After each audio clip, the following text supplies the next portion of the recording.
நெல்லையில் நீதிமன்றம் முன்பு இளைஞர் வெட்டி கொலை செய்யப்பட்ட மொபைல் காட்சிகள் வெளியாகி அதிர்ச்சியை ஏற்படுத்தியுள்ளது. கீழநத்தத்தைச் சேர்ந்த பட்டியல் சமூகத்தைச் சேர்ந்த திமுக பிரமுகர் ராஜாமணியை வேறு சமூகத்தைச் சேர்ந்த கும்பல் ஒன்று கடந்த 2023ஆம் ஆண்டு வெட்டி படுகொலை செய்தது. இக்கொலையில் மாயாண்டி மற்றும் இசக்கி உள்ளிட்டோர் கைது செய்யப்பட்டனர். இவ்வழக்கில் ஆஜராக மாயாண்டி நீதிமன்றம் வந்துள்ளார். அப்போது நீதிமன்றம் முன்பு காத்திருந்த 7 பேர் கொண்ட கும்பல் அவரை சரமாரியாக வெட்டிவிட்டு காரில் தப்பியோடியது. இதில் அந்த கும்பலைச் சேர்ந்த ஒருவரை வழக்கறிஞர்கள் மடக்கி பிடித்து போலீசாரிடம் ஒப்படைத்தனர். அவரை கைது செய்து விசாரணை நடத்திய போலீசார் மேலும் 6 பேரை கைது செய்தனர். இந்நிலையில் போலீசார் அலட்சியம் காரணமாகவே இந்த கொலை நடந்துள்ளது என்று வழக்கறிஞர்கள் குற்றம் சாட்டியுள்ளனர். 10 மணி அளவு சுமார் 10 மணி அளவில் அந்த கோர்ட் கேம்பஸ்க்கு முன்னாடி லெப்ட் சைடு ஒருத்தரை போட்டு ஒரு 4 பேர் வெட்டுதாங்க. 4-5 பேர். நான் காமராஜர் இருந்து என்னுடைய ஆபீஸ்ல இருந்து நான் கோர்ட்டுக்கு வரேன். ஜெயமுன்னு இன்னைக்கு ஒரு கேஸ் இருக்கு வரேன்.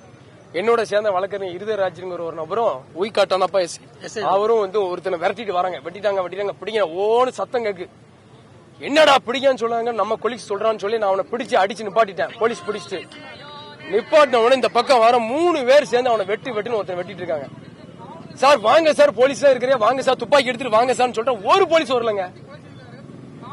3 பேர் அசால்ட்டை வெட்டிட்டு அன்னபூர்ணா முன்னாடி கார் எடுத்துட்டு அப்படி கிழக்க பார்க்க போறாங்க. நான் இந்த பேரிகார்டு முன்னாடி காரை அடிக்க நிப்பாட்டல சார் மேடம் வாங்க ஜூலியட் மேடம் கண்ணு எடுத்துட்டு வாங்க, வேரிஸ் ஒரு கண்ணு எடுத்துட்டு வாங்க மேடம். ஒரு போலீஸ் வரலங்க.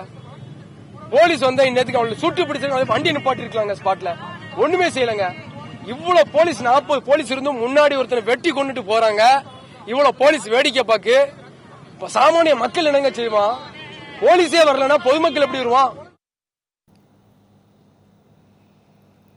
இதனிடையே மாவட்ட நீதிமன்றங்களில் பாதுகாப்பு பணிகள் தொடர்பாக அறிக்கை தாக்கல் செய்ய காவல்துறைக்கு சென்னை உயர்நீதிமன்றம் உத்தரவிட்டுள்ளது. இந்த கொலை சம்பவம் தொடர்பாக தாமாக முன்வந்து விசாரணைக்கு எடுத்த சென்னை உயர்நீதிமன்றம் நீதிமன்ற வளாகத்திலிருந்து 100 மீட்டர் தொலைவில் நடந்துள்ள இந்த சம்பவத்தை காவல்துறை ஏன் தடுக்கவில்லை என கேள்வி எழுப்பியுள்ளது.